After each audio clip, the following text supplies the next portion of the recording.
Hello, എന്തൊക്കെയുണ്ട് വിശേഷം? പിന്നെ ഞാൻ ഞാൻ സൗദിയിൽ ഉപയോഗിക്കുന്ന വണ്ടിയാണ് കേട്ടോ. എൻ്റെ വണ്ടിയാണിത്. മാരുതി സുസുക്കിയുടെ എർട്ടിഗയാണ് എൻ്റെ കയ്യിലുള്ളത്. പിന്നെ ഇതിൻ്റെ ഒരു കാര്യം പറയാൻ വേണ്ടിയിട്ടാണ് ഞാൻ വന്നത്.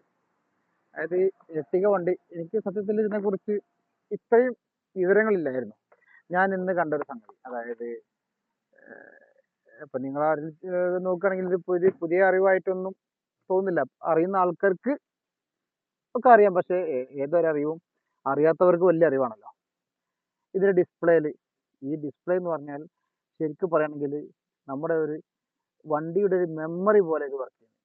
നമ്മുടെ വണ്ടി ഇപ്പോൾ കണ്ടില്ലേ, റേഞ്ച് 426 കിലോമീറ്റർ യാത്ര ചെയ്യാനുള്ള പെട്രോൾ ഫ്യൂൽ ഇതിലുണ്ട്. പിന്നെ ടൈം, ഡേറ്റ്, കാര്യങ്ങളെല്ലാം ഉണ്ട്. അതിൻ്റെ പുറത്ത് ഇപ്പോൾ ഇതിൽ നമ്മൾ ഇത് നോക്കുകയാണ്, ഇത് ക്ലിക്ക് ചെയ്ത് കഴിഞ്ഞാൽ പിന്നെ ഇതെന്താ 37 കിലോമീറ്റർ ആവറേജ് സ്പീഡിൽ, എന്താണ് ഇതൊരു ഐഡിയ ഇല്ല കേട്ടോ, എന്താ പറഞ്ഞത്, ആവറേജ് ഇപ്പോൾ സ്പീഡിൽ പോകേണ്ട എയർ ഉണ്ടെന്നോ എന്തോ ആണ് ഇതിനെ കുറിച്ച് പറയുന്നത്. ഇത് ശരിക്കറിയില്ല, അറിയുന്ന ആൾക്കാർ പറഞ്ഞു തന്നെ. ഒരുപാട് സംഗതികൾ ഇപ്പോൾ ഞാൻ ഇത് നോക്കി, അതായത് ടയറിനെ കുറിച്ചാണ്. ഇതുണ്ടോ വെഹിക്കിള്, വെഹിക്കിൾ,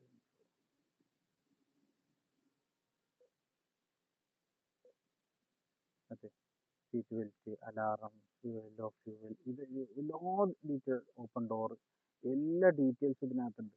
എനിക്ക് നേരത്തെ വണ്ടിയുടെ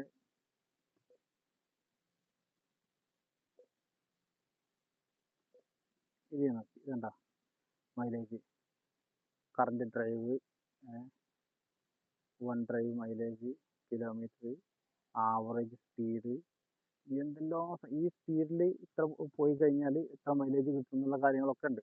ഇതിൽ ഹിസ്റ്ററി ഒക്കെ പരിശോധിക്കുകയാണെങ്കിൽ പിന്നെ എല്ലാ ഡീറ്റെയിൽസും, സത്യം പറഞ്ഞ് ഞാൻ അത്ഭുതപ്പെട്ടു പോയി. ഇന്ന് ഫ്യൂൽ എക്കണോമി കണ്ടില്ലേ, ഇത് നമ്മൾ റണ്ണിങ്ങിലാണെങ്കിൽ നമ്മൾ ആക്സിലേറ്റ് കൊടുക്കുന്നതിനനുസരിച്ച് ഇതിങ്ങനെ കൂടി വരും, ഇങ്ങനെ കൂടി വരും. ആവറേജ് മൈലേജ് നമ്മളിവിടെ കാണിക്കുന്ന അതേ ലെവൽ തന്നെ ഇവിടെ കാണിക്കുന്നത് കണ്ടോ. ഇതിൻ്റെ ഈ ഇതിൽ 11 കിലോമീറ്റർ ആവറേജ് മൈലേജ് കാണിക്കുന്നത് കണ്ടോ, ഇവിടെ കാണിക്കുന്നു 11 കിലോമീറ്റർ, ഇവിടെ കാണിക്കുന്നു. എല്ലാ ഡീറ്റെയിൽസും വണ്ടിയുടെ ഒരു മെമ്മറി എന്ന് തന്നെ പറയാം. സത്യം പറഞ്ഞാൽ ഞാൻ അത്ഭുതപ്പെട്ടു പോയി ഈ ഒരു സംഭവം കണ്ടിട്ട്. ഇതിന്റെ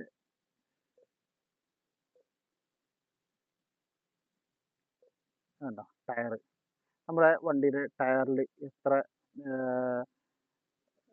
ടയർ പ്രഷർ, ഓരോ വണ്ടി ഞാൻ നേരത്തെ നോക്കുമ്പോൾ ഇത് നോക്കിയിട്ട് ചെക്ക് ചെയ്ത് നോക്കുമ്പോൾ ഈ ഇതിൽ കുറച്ച് എയർ കുറവുണ്ടായിരുന്നു. ഇനിയിപ്പോൾ ഇത് റൺ ചെയ്യുമ്പോൾ വണ്ടി സ്റ്റാർട്ട് ചെയ്ത് കഴിഞ്ഞാൽ എന്ത് ചെയ്യും, ഡീറ്റെയിൽസ് വരും.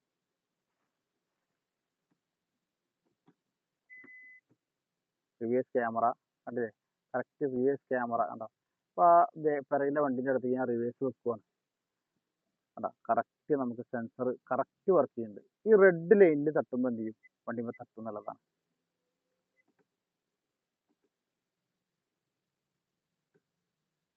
വലിയ ഉപകാരം കേട്ടോ ഈ ഒരു ഇതുകൊണ്ട്.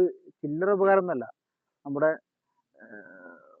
ഇതിലുള്ള എയർ KPA എന്ന് പറഞ്ഞാൽ ഒരു അളവാണ്, നമ്മുടെ ഇത്ര എയർ പ്രഷറിൻ്റെ ഒരു അളവാണ്. റണ്ണിങ്ങിൽ കാണിക്കും എത്ര, ഇതിൽ 256, 248 ഇങ്ങനെ കാണിക്കും.